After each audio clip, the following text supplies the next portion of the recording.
오늘은 질병의 치료에 대해서 말씀을 나누도록 하겠습니다. 육체의 질병은 수종병이고 마음의 질병은 교만입니다. 그래서 오늘 누가복음 14장 1절부터 11절까지 이 두 종류의 병에 대해서 말씀을 나누도록 하겠습니다. 사람이 육체적인 질병에 걸리면 참 움직일 수도 없고 생활하기에 말할 수 없는 고통을 겪습니다. 그래서 육체의 질병을 가지면 무엇보다도 먼저 나와서 부르짖어 기도하고 치료해 주십시오, 그렇게 간구합니다. 그런데 마음의 질병을 간과하고 대수롭게 여기지 않는 그런 일들이 있어요. 그래서 우리는 육체의 질병의 그런 치료에 의해서 그 건강을 얻는 것도 열심히 기도해야 되지만 더 중요한 것은 마음의 병을 치료하는 거예요. 우리 육체는 아무리 건강하고 깨끗해도 놓고 갑니다. 아무리 집 잘 져도 아파트 짊어지고 천국 갔다는 사람 못 봤어요. 아니, 그 잘 믿던 그분이 천국을 가셨는데 글쎄 아파트가 없어졌다지 뭐예요. 그런 일이 누구 신문에 봤어요? 아무리 비싼 아파트 있어도 그 잘 믿는 사람이 아파트 짊어지고 천국 못 가요. 육체는 짊어지고 못 갑니다. 그러면 마음이 병든 것은 마음 가져가는 거예요. 그러니까 우리는 몸이 건강해야 마음도 건강하다고 그러니까 몸을 치료해야 됩니다. 그런데 마음을 고쳐야 돼요. 마음도 치료해야 돼요. 예수님께서 안식일 날에, 그래서 누가복음에는 이 안식일에 대한 사건이 많이 나오는데 그것은 안식일 날 예수님의 그런 치료와 안식일 날 병을 고치지 말라는 바리새인들의 전통적인 자기들이 율법 해석을 그렇게 하고 이제 진행되어 온 것이죠. 그런 전통적인 해석과 충돌하는 그것이 많이 나타납니다. 그런데 예수님께서는 그 안식일에 바리새인의 지도자 집에 갔어요. 그러니까 이 바리새인 중에 바리새인이죠. 그 지도자의 집에 가서 식사하러 떡을 떼러 이제 가셨는데 거기에다가 이 고의적인 그런 좀 느낌이 듭니다. 수종병 든 사람이 거기 딱 있어요. 왜냐하면 14절에 보면 그들이 엿보고 있더라. 그러니까 안식일에 예수님이 병 고치는 일이 많이 있습니다. 누가복음에 안식일에 병 고치는 그런 일들을 그 4장에 보면 회당에서 귀신 들린 사람을 고친 것도 안식일이고 시몬의 장모와 많은 병자들을 고치신 것도 안식일이고 회당에서 오른손 마른 사람을 뻗치려 하니까 치료된 것도 안식일이고 18회 동안 허리 꼬부라진 여인을 고치신 것도 안식일이에요. 그래서 이 안식일 날 치료한 것이 누가복음에 많이 나옵니다. 그러니까 이 안식일 날 예수님께서 또 병을 고치시는지 바리새인의 지도자 집에 가셨을 때 수종병 든 사람이 거기에서, 그러니까 일부러 그 사람을 데려왔을 가능성이 있어요. 왜냐하면 이것은 회당이 아니고 예수님께서는 회당에서 많이 치료하신, 그것은 공공장소니까 얼마든지 올 수 있어요. 그러나 이것은 바리새인 지도자 집에요. 개인 집에 갔는데 왜 이 병자가 있습니까? 그러니까 고의성이 있고 그 앞에 있는 규절에 엿보고 있더라. 그래서 엿보다라는 단어는 파라테레오라는 단어인데 자세히 관찰하다, 옆에서 지켜보는 거예요. 예수님이 어떻게 하시는지 지켜보는 거예요. 예수님께서 그 종교적인 열심을 가진 바리새인들에게 크게 그 대접을 받지 못한 그 내용이 복음서에 많이 나타납니다. 바리새인 시몬, 베드로 시몬이 아니라 바리새인 시몬의 집에 갔을 때 발 씻을 물도 안 줬어요. 그래서 예수님께서 그 옥합을 깨뜨리고 그것으로 인하여 눈물로 발을 씻는 그 여인으로, 너는 발 씻을 물도 안 줬는데 이 사람은 자기 눈물로 내 발을 씻고 머리카락으로 그것을 닦았다. 누가 더 나를 사랑하느냐? 바리새인들이 대접을 하는 거죠. 또 어느 때는 바리새인 집에 예수님께서 식사 초대를 딴 데 가셨으면 좋았을 텐데 또 바리새인 집으로 많이 가셔서 거기 갔는데 또 손도 안 씻고 드시는 것을 보고, 아니 예수님께서 왜 손도 안 씻고 식사를 하시나 해서 그렇게 하자 예수님께서 손으로 씻지 않고 먹는 것은 입으로 들어갔다 뒤로 나오는데 너희 마음이나 깨끗하게 하라. 그래서 이 복음서에 보면 하나님의 율법을 잘 지킨다고 스스로 여기는 바리새인들이 예수님을 크게 대접하시지 않는 그런 내용들이 나타납니다. 그래서 예수님께서 나중에 얼마나 하나님께서 진노하셨는지 마태복음 24장에는 화했을진저 바리새인과 서기관들이요, 주님의 책망이 이제 마태복음 23장에 모여져 있습니다. 그런데 이때에도 이제 바리새인의 지도자 집에 갔을 때 이 바리새인들이 예수님께서 어떻게 하시는지 지금 지켜보고 있어요. 이제 예수님의 그런 행동에 대해서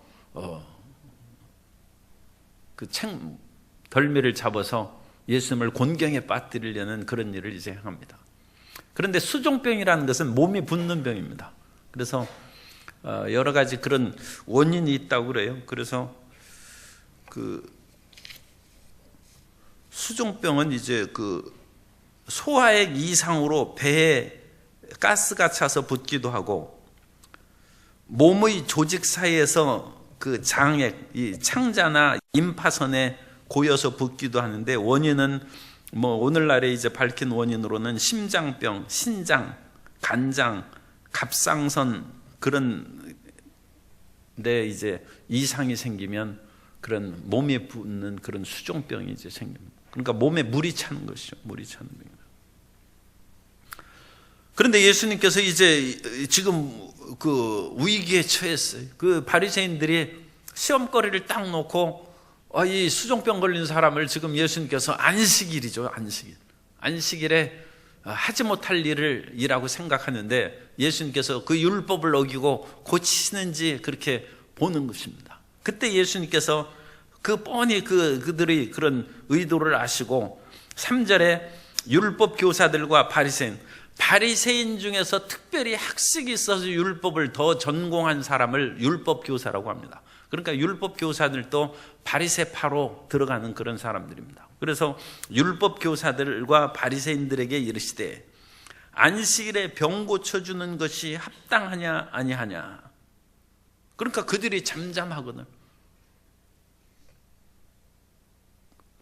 예수님께서 그 병을 이제 고쳐주실 것 같으니까 합당하다고 하면 자기들이 이제 엿보고 있는 그런 일이 수포로 돌아가죠.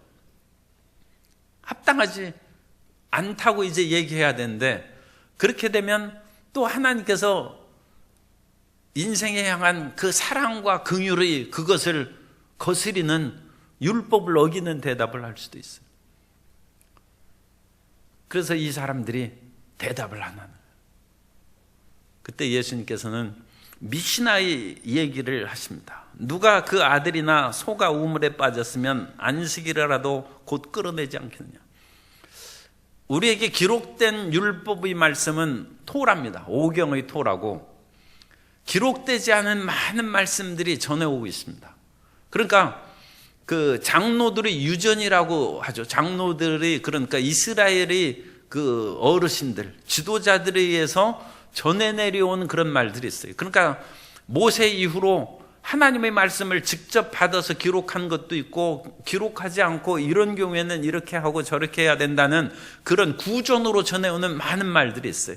그 구전으로 전해오는 말들을 장로들의 유전이라고 하고, 그 구전으로 전해오는 말들이 예루살렘 성전이 무너지고 예수님 이후에 유대인들에 의해서 정리됐습니다. 그것이 정리되어서 기록된 책을 미시나라고 합니다. 미시나. 그래서 이 미시나에는 이 내용이 있어요. 그러니까 예수님 당시에는 아직 미시나가 기록되지는 않았어요.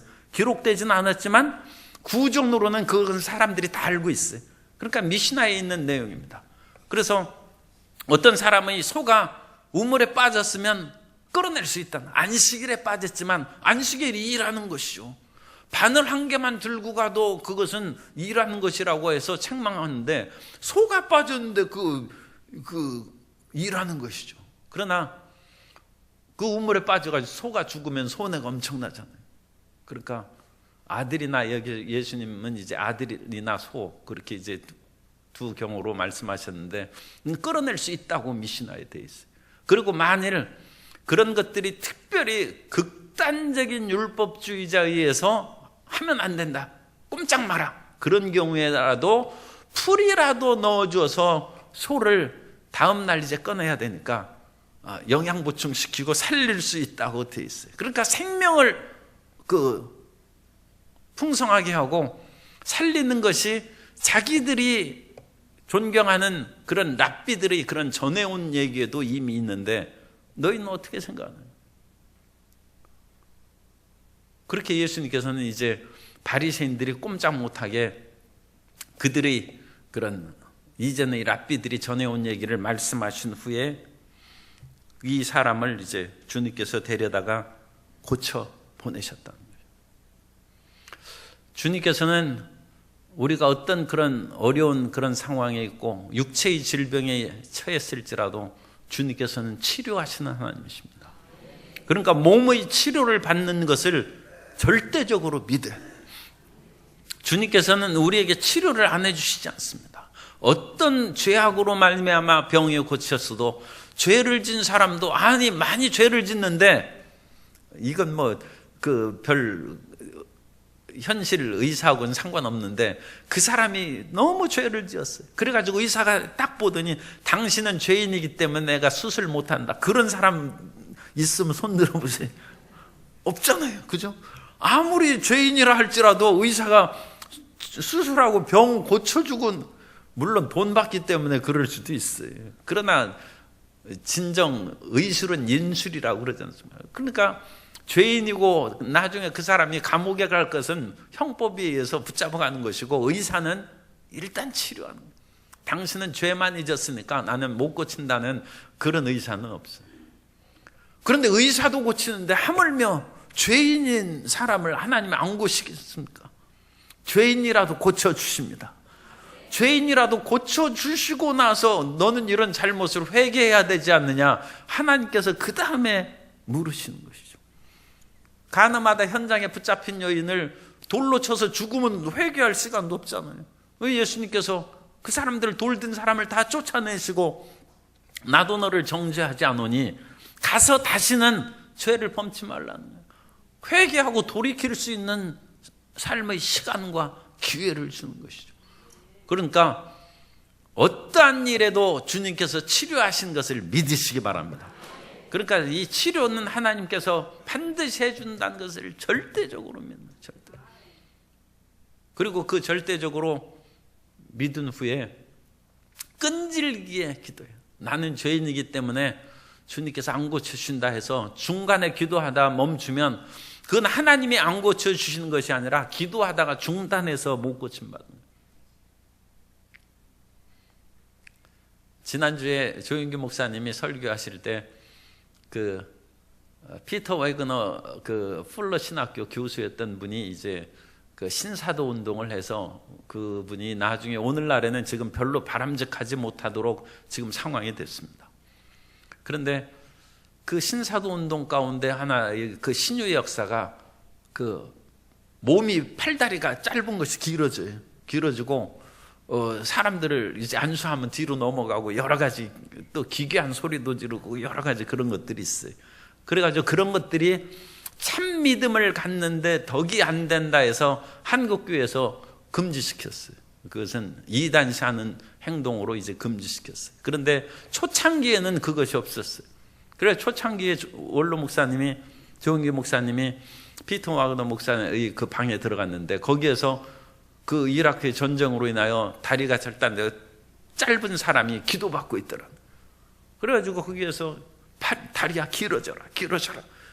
그런데 목사님이 보니까 이 길어지지 않더라는 거예요. 한참 땀을 뻘뻘 흘리면서 기도하는데도 안 길어져요. 그래가지고 하나님은 천천히 고치실 수도 있고 그러니까 그렇게 낙심하지 말고 용기를 가져야죠. 그런 식으로 이제 목사님이 피터 와그너 그 박사에게 얘기를 하니까 지금 고쳐야 된다.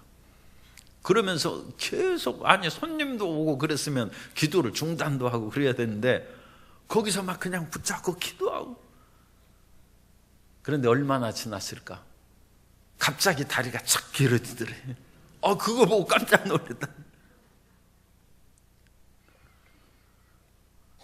사람 눈치 보고 체면 차리고 이것저것 주의 상황 묻고, 더군다나 이제 휴대전화 받고 끊고 기도하고 또 오면 또 이거 확인하고, 그게 무슨 기도예요 그게? 아니, 하나님 앞에 몰두해도 지금 응답 받을까 말까 하는데 자기 할 일 다 하고 하나님이 보시기에 그 기분이 좋으시겠어요?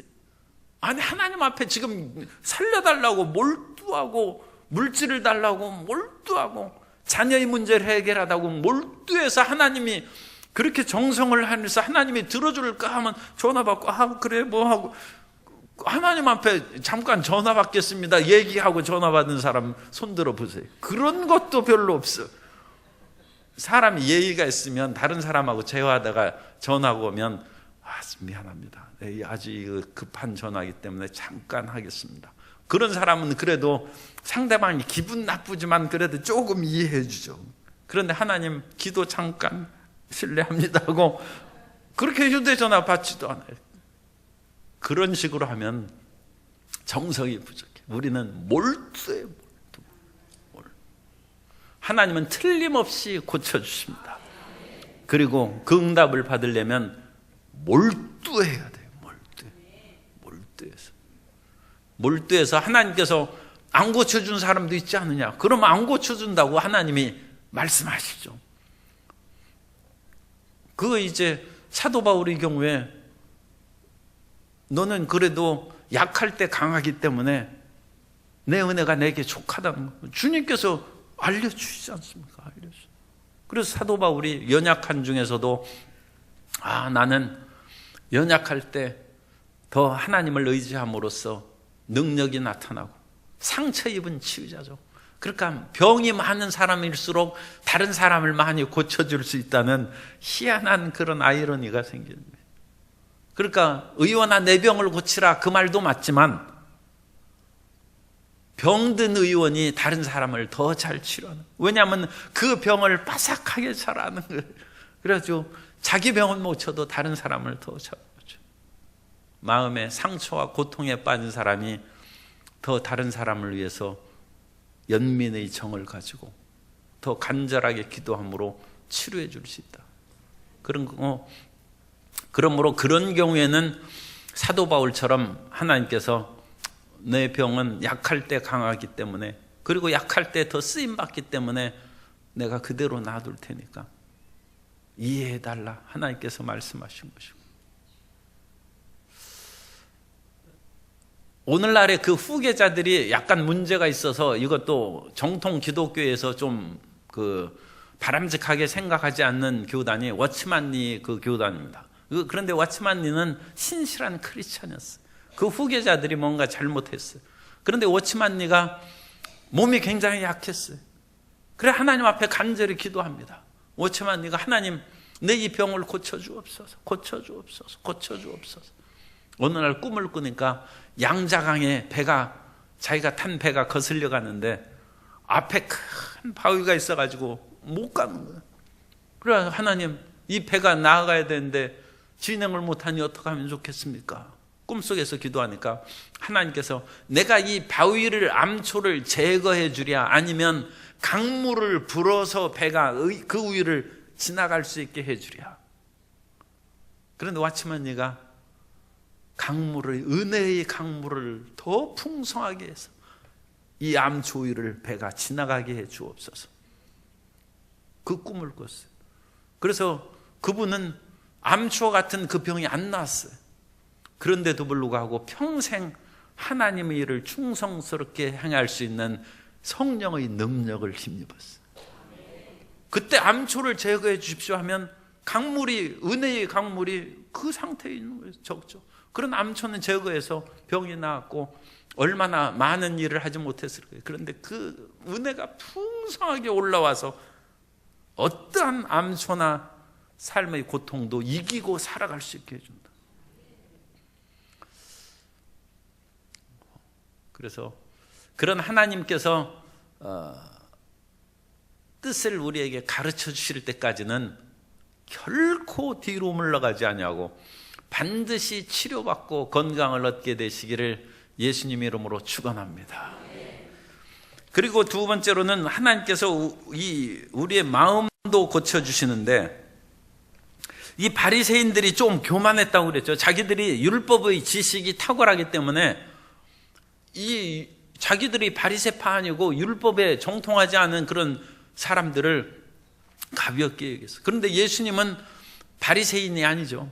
그러나 예수님께서는 워낙 하나님의 말씀을 자기들이 보니까 깊이 알고 놀랍게 하니까, 그건 인간적으로 이제 우리가 말하는 것이니까 참 어폐가 있습니다만, 자기들 보기에 아니 예수님이 어디 갈릴리 나사렛 출신이고 시골 출신이고 배운 것도 없는데 참 희한하다, 그렇게 생각했을 것입니다.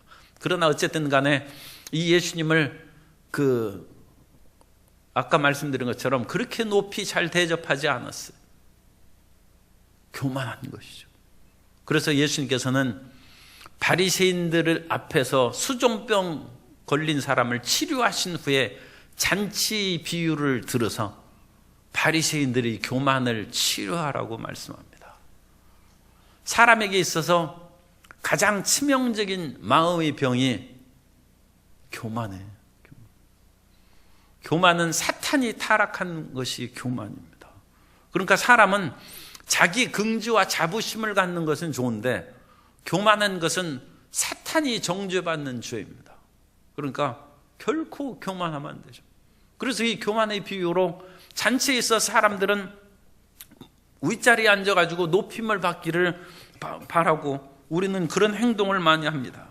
특히 이 바리새인들은 이런 높은 자리에 앉는 것을 아주 좋아했어요. 참 우리 인생의 그런 일반적인 심성하고 똑같죠. 그런데 마태복음 23장 5절 이하에 보면, 그들의 모든 행위를 사람에게 보이고자 하나니 곧 그 경문띠를 넓게 하며 옷수를 길게 하고 잔치의 윗자리와 회당의 높은 자리와 시장에서 문안받는 것과 사람에게 랍비라 칭함을 받는 것을 좋아하느니라. 그래서 이 바리새인들은 일도 많이 했어요. 금식도 많이 하고 성경도 많이 읽고 기도도 많이 하고 많이 했어요. 그런데 그런 잘한 많은 것도 있지만 더 본질적인 잘못이 있는데, 그건 사람 칭찬에 매여 사는, 마음에 교만하고 자기 자랑에 꽉 들어져 있어요. 그래서 잔치에서 윗자리에 앉는 것을 좋아해요. 사람이 직분에 따른 자리는 찾아서 앉아야 됩니다. 그러니까 공식적인 어떤 모임이 있을 때 그 모임의 회장이 말석에 앉는 것은 합당하지 않아요. 회장은 회장 자리에 앉아야죠. 왕이 성경을 읽고, 그래 나도 높은 자리에 있지 않아야지. 그래가지고 왕이 잔치를 얻었는데 제일 말석에 앉으면 신하들이 몸둘 바를 모르죠. 그럼 되겠어요? 그래서 신하들이 자기가 왕이 말석에 앉고 신하들 보고 저 위에 앉으라면 왕 그만둬야지. 신하가 왕 보좌에 앉으면 그게 왕이 왕답게 일을 하는 것이 아니죠. 그리고 직분을 가진 자는 직분에 합당하게 그렇게 자리에 앉고 일을 행하면 됩니다. 며칠 전에도 신문에 났어요. 국방부에서 군인들의 서열 자리에 대해서 얘기를 했어요. 그러니까 군인들도 육군 대장 별 4개, 대장이면 그거 최고 아닙니까? 그런데 육군 대장 위에 대장이 있어요. 그건 합참의장이라든지 참모총장이에요. 그래서 육군 대장보다 높은 사람이 참모총장이에요. 참모총장보다 높은 대장이 합참의장이에요. 그러면 이 군인들은 그 육사 40기, 50기 기수에 따라서 그 서열이죠. 그게 선배죠. 그러니까 나는 고등학교를 80년에 졸업했는데 당신은 85년에 졸업했으니까 내 5년 후배 아니냐. 5년 후배가 어찌 선배 앞에서 고개를 들고 있느냐. 이제 그게 이제 기수로 딱 사람을 그렇게 굴복시키는 것이죠. 이 군인들에 있어서는 이 기수가 중요해요. 그런데 기수보다 높은 것이 계급입니다. 그런데 계급이 똑같아요. 그런데 계급이 똑같은 상황에서는 보직이 중요한 거예요. 참모총장이 군사령관보다 보직이 높은 거예요. 왜냐하면 전체에 대한 참모총장이니까. 그래서 공군이나 해군 참모총장이 육군 대장보다 기수가 낮을지라도 육군 대장보다 공군 참모총장이나 해군 참모총장이 기수가 낮을지라도 별은 똑같이 4개일지라도 참모총장이라는 보직을 가진 사람이 다른 육군 대장보다 먼저 서열을 높은 자리에 앉아야 한다. 그걸 발표했어요. 그럼 우리가 행동할 때 직분에 따라서 자리를 앉죠. 그런데 직분을 잘 알지 못하고 그런 경우에는 내가 높은 데 앉아야지 하는 그런 자만심과 교만함이 생길 수 있어요. 그런 때는 말석에 앉으라. 그런 때는 교만한 마음을 갖지 말라. 자기 직분이 합당한 자리가 있을 때는, 그래서 요즘에는 참 그것도 별로 아름답진 않지만 헷갈리지 말라고 이 자리에다가 이름표를 써붙여. 아예 그 주인이 그렇게 적어놓은. 그런데 예수님 당시에는 그 이름표 써붙이는 것을 몰랐나 봐요. 그랬으면 높은 사람이 오는, 여기는 뭐 국무총리 자리, 여기는 그 장관 자리, 여기는 육군 대장 자리, 그렇게 다 이름표 써붙여놨으면 아무 문제가 없는데, 사람들이 자기 초대받아 왔는데 자기가 제법 높은 사람인데 자기보다 더 높은 사람이 초청받았는지는 모르는 거예요. 그래가지고 제일 높은 데 앉았더니 주인이 와가지고 지금 장관님께서 오셨으니까 좀 자리를 비켜줘요. 그러면 부끄럽지 않느냐? 그래서 그런 상황이 모를 때는 낮은 곳에 앉으라. 겸손하라는 얘기입니다. 겸손하라. 잠언서 11장 2절에 보면 교만이 오면 욕도 오거니와 겸손한 자에게는 지혜가 있느니라. 잠언서 16장 18절입니다. 교만은 패망의 선봉이요 거만한 마음은 넘어짐의 앞잡이이니라. 잠언서 29장 23절. 사람이 교만하면 낮아지게 되겠고 마음이 겸손하면 영예를 얻으리라. 그래서 성경은 교만하면 결국 자기에게 손해가 다가오고 망신살이 뻗친다. 겸손하면 하나님이 높이신다는 것입니다. 그리고 본질적인 높은 것은 사람이 높이거나 자기 스스로, 오늘날에는 자기 PR의 시대라고 해서 자기 자신을 내세우지 않으면 아무도 인정하지 않아요. 정말 살벌한 세상입니다. 그럼에도 불구하고 우리 크리스찬들은 성경 말씀대로 살아가야 될 줄로 믿습니다. 그래서 결국은 높이는 것은 하나님이 높인다고 성경에 되어 있어요. 시편 75편 5절 이하에 보면 너희 뿔을 높이 들지 말며 교만한 목으로 말하지 말지어다. 무릇 높이는 일이 동쪽에서나 서쪽에서 말미암지 아니하며 남쪽에서도 말미암지 아니하고 오직 재판장이신 하나님이 이를 낮추시고 저를 높이시느니라. 그래서 겸손한 자를 하나님께 높이시고 뿐만 아니라 하나님이 종국적으로 높여주시고 세워주시는 것입니다. 그래서 첫째로 우리 마음을 치료해야 돼. 그 치료하는 마음은 교만한 마음을 치료해야 돼. 질병을 치료하기 위해서 부르짖듯이 주님, 내 이 명예욕과 자기자랑, 교만한 마음을 주님 없애주옵소서. 교만한 사람이 되지 않게 해주옵소서. 그래서 기독교 역사상 성자라고 하는 분들은 다 겸손한 사람, 가장 겸손한 사람이 기독교 교회사에서 성자라고 일컬음 받습니다. 두 번째, 이제 성경 여기는 우리 본문까지는 11절까지 다 살펴봤고 몇 가지 치료해야 될 병을 제가 한두 가지 더 말씀을 드립니다. 두 번째, 우리 마음에 치료해야 될 마음의 치명적인 질병은 탐욕입니다. 우리 마음 가운데 탐욕은 자기 자신을 파멸시킵니다. 이 탐욕이 얼마나 무서운 병이냐면, 그러니까 이 치명적인 암과 같은 거예요. 성경에 탐심은 우상숭배라고 했어요. 성경에 우상숭배하면 안 되잖아요. 그것처럼 우리 흔적 어디 있어요? 그런데 성경에 탐심이 우상숭배라는 거예요. 그런데 우리가 탐심을 그대로 놔두고 하나님, 제가 하나님 앞에 지금 이 정도면 잘 믿지 않습니까? 그러면 기가 막힌 것이죠. 탐심이 우상숭배, 우상에게 절하는 거나 탐욕을 갖고 살아가는 것이나 마찬가지. 그런데 우리는 세상에 눈에 보이는 그런 것들만 생각하지 자기 마음이 교만한 마음으로 가득하고 그 탐욕으로 가득한 것이 얼마나 지금 잘못에 빠져 있는 것을 모르는 거예요. 세 번째, 우리 마음에 제거해야 될 치명적인 병은 부정적인 마음입니다. 하나님은 절대 긍정입니다. 하나님은 죽은 자를 살리시고 없는 것을 있는 것 같이 부르시는 하나님이십니다. 하나님께서 모세가 할 수 없다고 할 때 하나님이 화를 내셨어요. 아니, 하나님이 오래 참고 인자가 풍성한 하나님이 그 모세에게 화를 내시는, 모세의 부정적인 마음.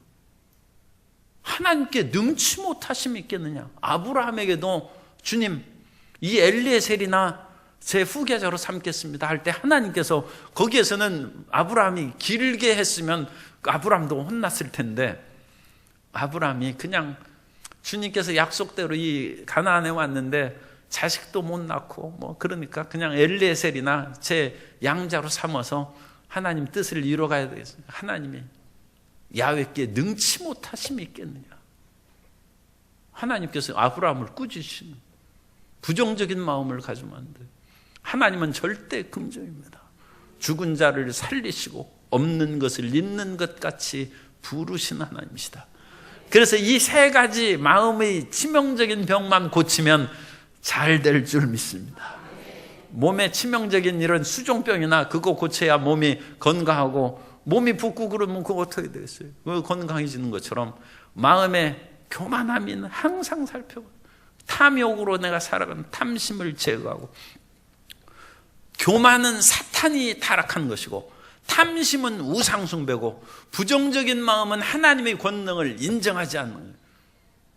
그러니까 이 긍정적인 절대적인 하나님에 대한 믿음으로 우리 마음이 치료받으면 건강한 마음이 되고 건강한 몸이 되어서 성공하는 인생이 될 줄로 믿습니다.